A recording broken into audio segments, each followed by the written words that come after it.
Nuwun kawula nuwun katur dumateng para kadang pamirsa budaya adicara kasekes awates katur dumateng panjenipun Bapa Kadus Dusun Bawangan ingkang saperlu badhe atur pangandikan punapa ingkang dados sedya wontenipun adicara pagelaran pentasane wonten ing dalu punika. Pramila katur dumateng panjenengan Bapa Kadus kawula suwun jengkar saking pati palenggalan tumuju wonten ing sasana wara sumangga.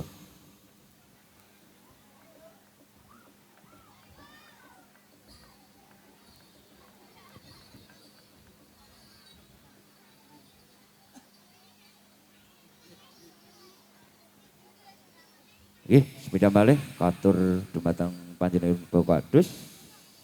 Kasuwun jengkar saking panti palenggalan tumuju wonten ing sasana wara ingkang saperlu badhe atur pangandikan menggah wigatos ing sedya adicara pagelaran pentas seni wonten ing dalu punika. Matur nuwun sumangga.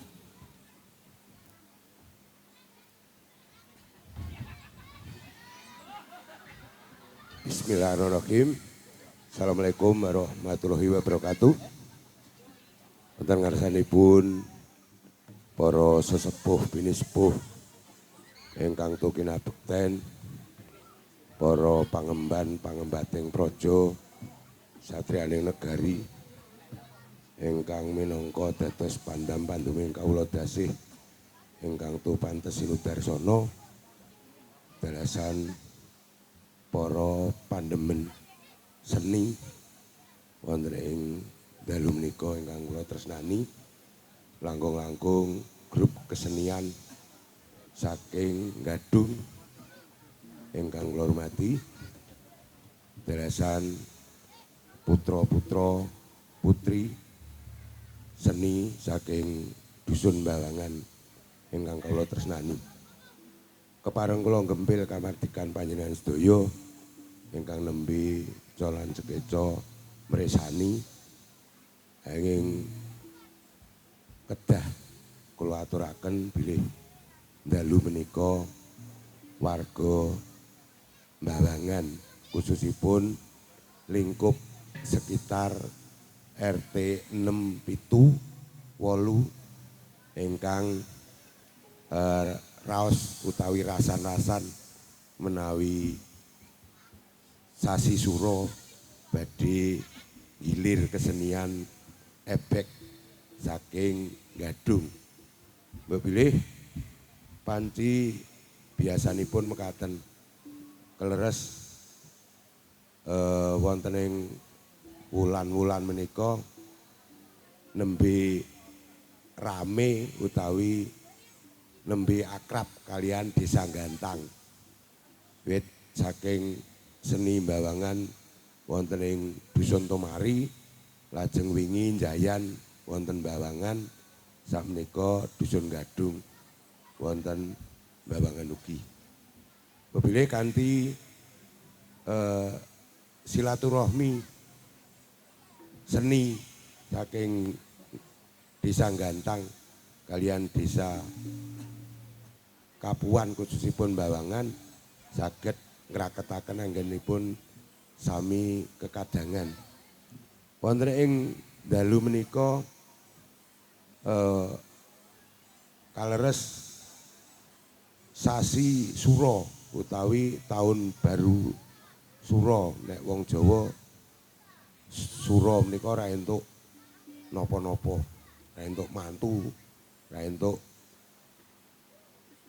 ngawontenaken kegiatan ingkang intinipun seneng-seneng.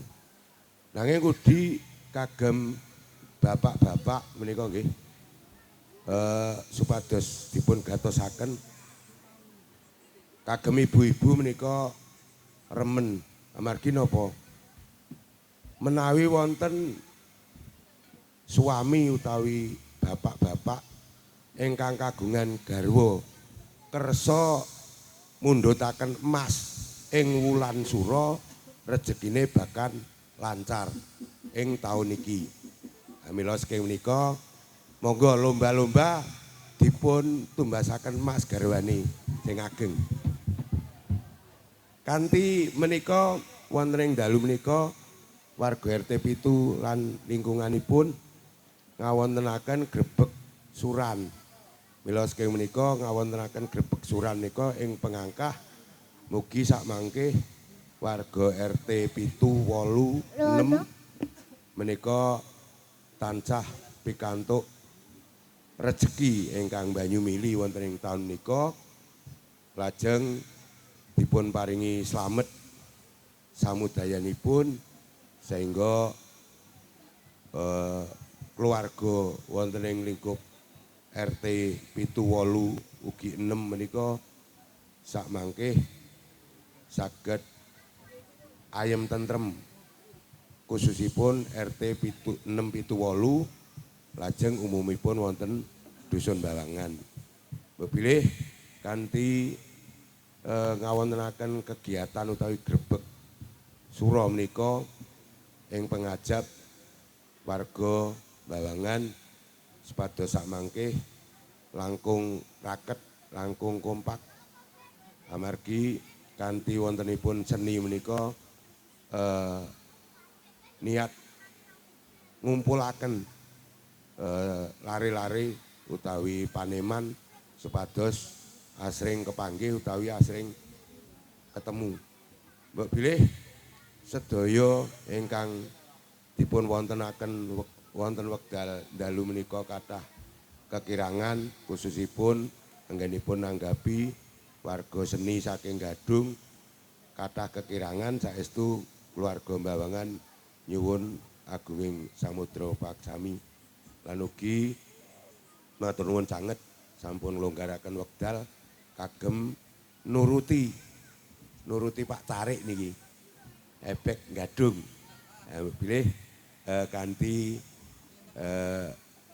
wontenipun Ebek Gadung menika saestu beto berkah kagem warga masyarakat Bawangan umumipun sedaya ingkang rawuh wonten papan menika.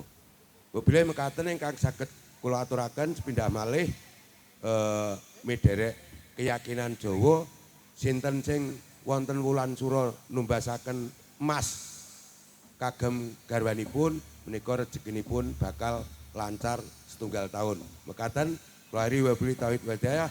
Assalamualaikum warahmatullahi wabarakatuh.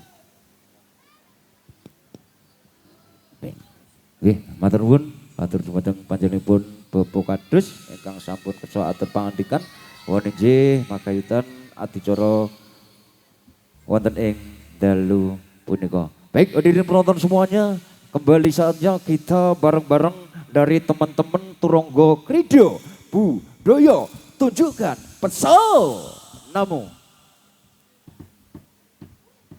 Kula ngaturaken sugeng pambagya dumateng para mriksani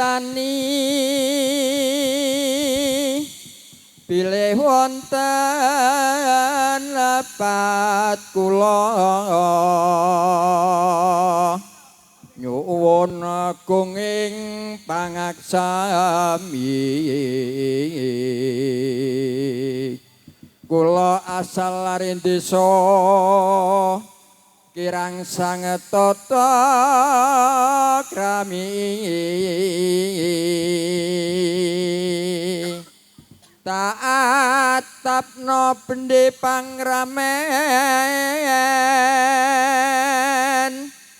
kendang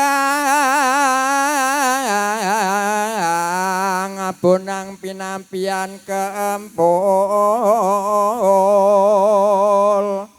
gong muni nyoma ngungkung.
yo.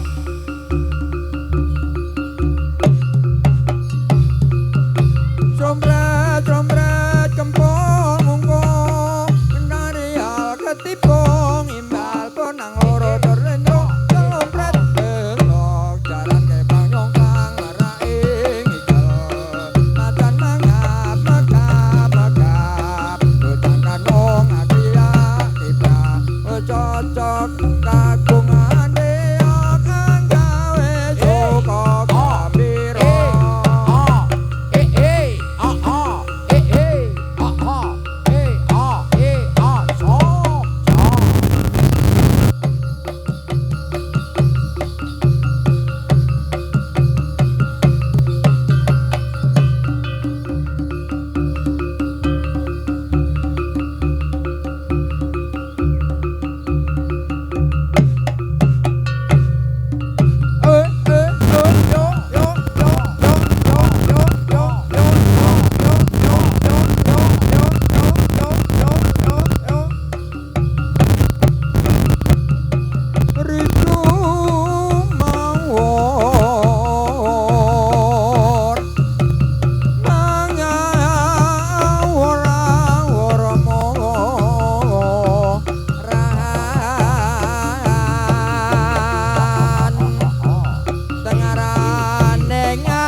ora panjari tengah turangga ede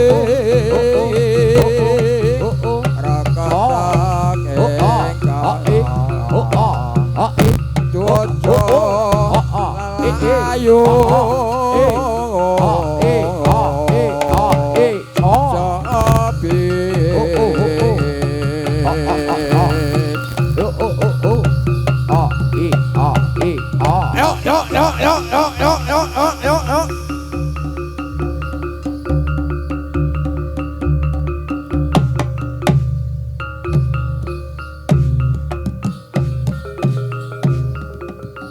Ricikum ricike mise wis teko sadelo maneng bapak wis teko nyong kaget aduh rika datan apa bungkus batak iku isin apa kancut kumekut lampahe kang beksa angeksi putih gelar budaya Jawa prakonco kangko jopraye cekda ing budaya Jawa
Iku mau yen sesore oke ponorogo jarane rambut timbal jolae sajan dogal para waro mubeng ikat klambine ireng surah uri saya rame bagus-bagus caranane nganti gembira atine yo ayo ae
Keci mas keci manila prayogane tumrap para muda besok dadi mas wong kang dipercaya sing becik dianggo dikuang barang sing ala oh ing kayune ukir-ukiran oh ing wong ayu dadi pikiran kejar itu kelompok belajar yang memberantas 3 macam buta yang pertama aksara dan angka kedua bahasa ketiga pendidikan dasar oh ing nomor KS 50 oh ing itu instruksi gubernur oh ing nomor KS 50 oh ing itu instruksi gubernur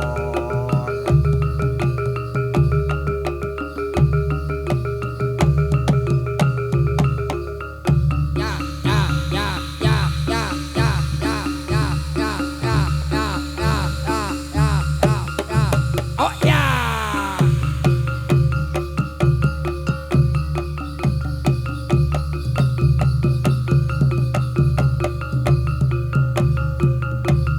lamun sira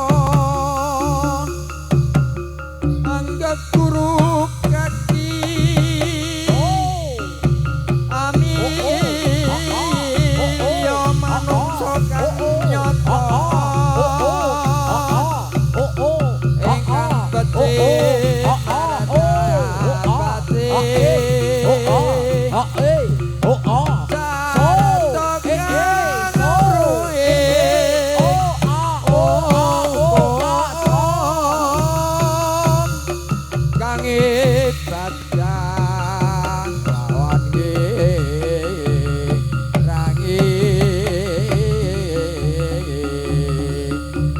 syukur elewong topo ingkang wus anunggul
kon sakoma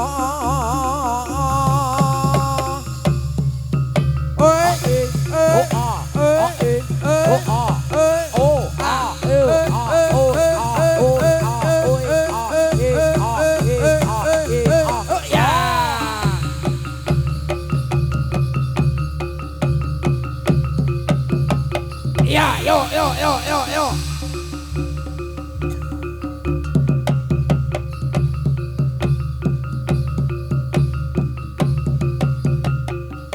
Ajiku si jarana goya Son pamake segara bisa akleng Tumama kunong cukruk Ajaramu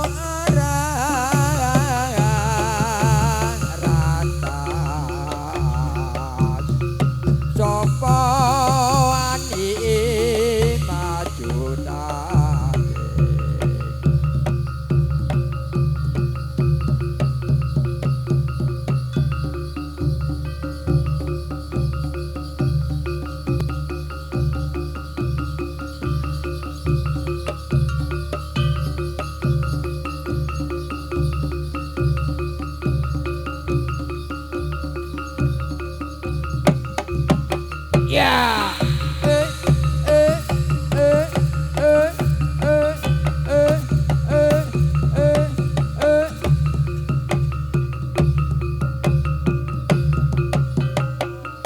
Adikku si jarana goya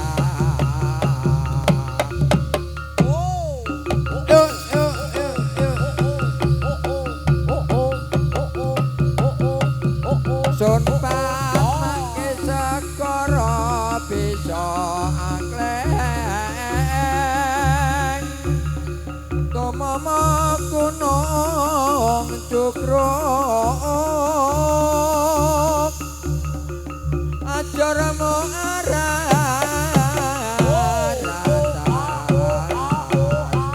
Sapa wani majutane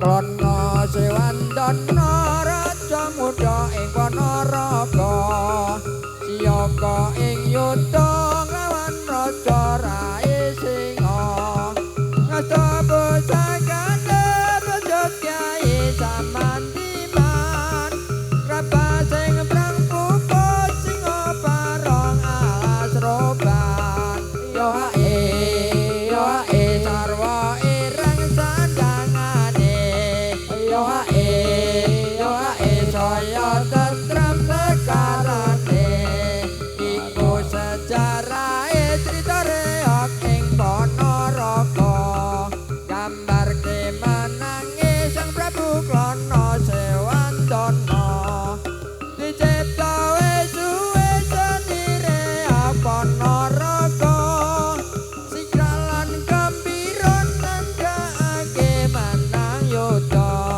ayo hae saya ngetan saya rame ayo hae saya ngetan saya rame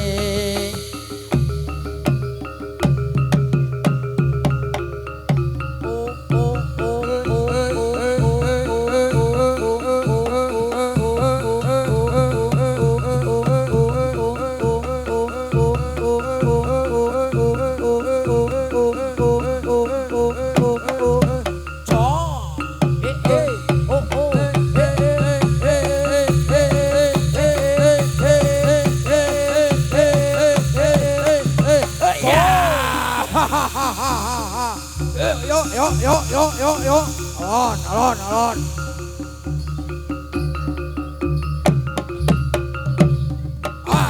Ayo, yo, yo, yo. Janang kula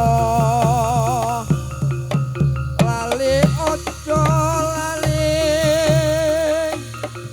ali ali niki sule kula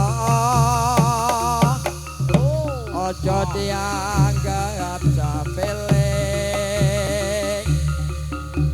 najan mboten melu among ati cacago deli ya dadi lara gala sadiritaan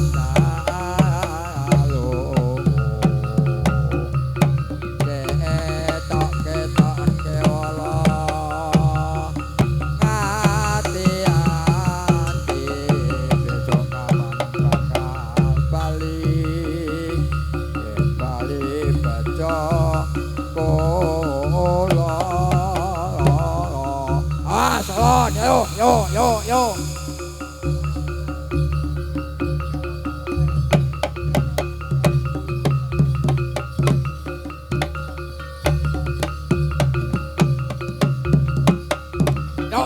yo yo awas yo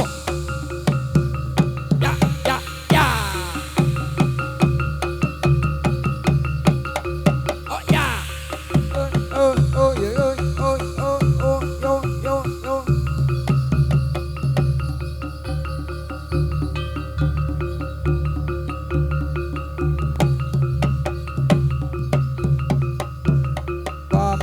pamintaku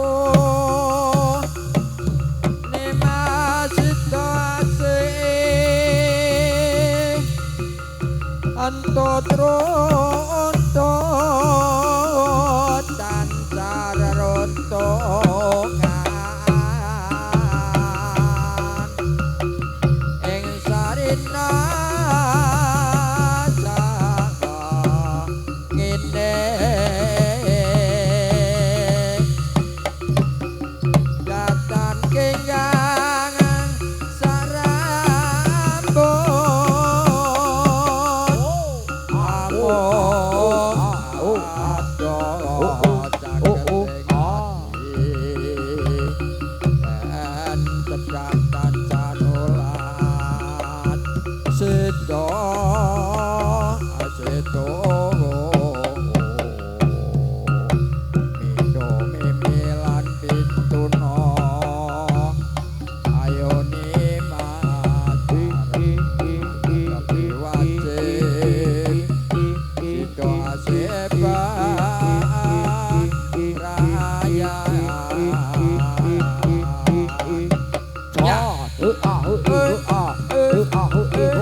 yo.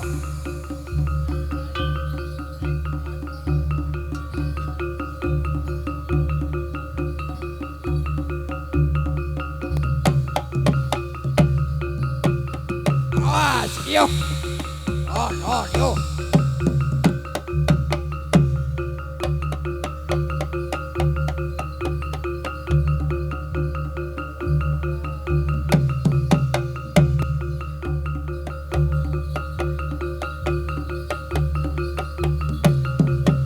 Ya.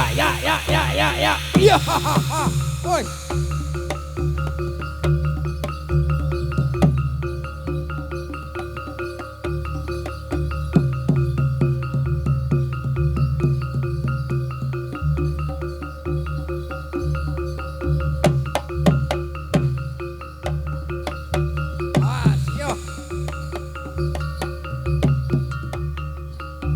Gegarane wong akrame tutut bondo tuturupa among ati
yo yo. Iya. Oh ya, oh ya. Oh ya, oh ya. Alon, ayo.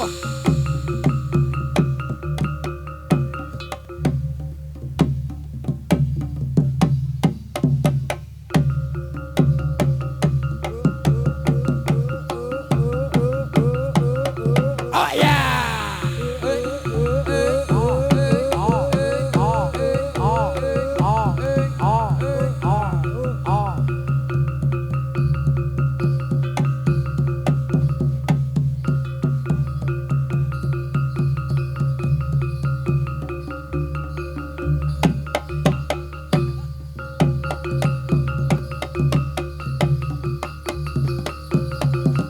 Yo, ya.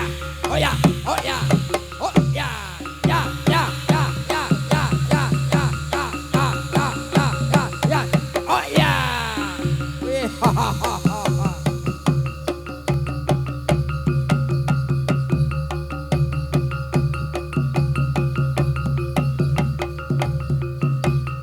E O A E O A E O A.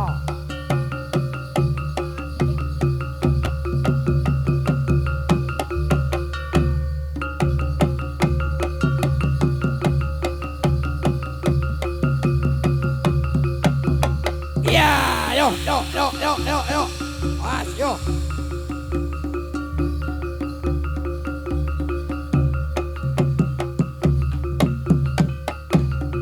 Mas, salon, yo yo. Mas, yo.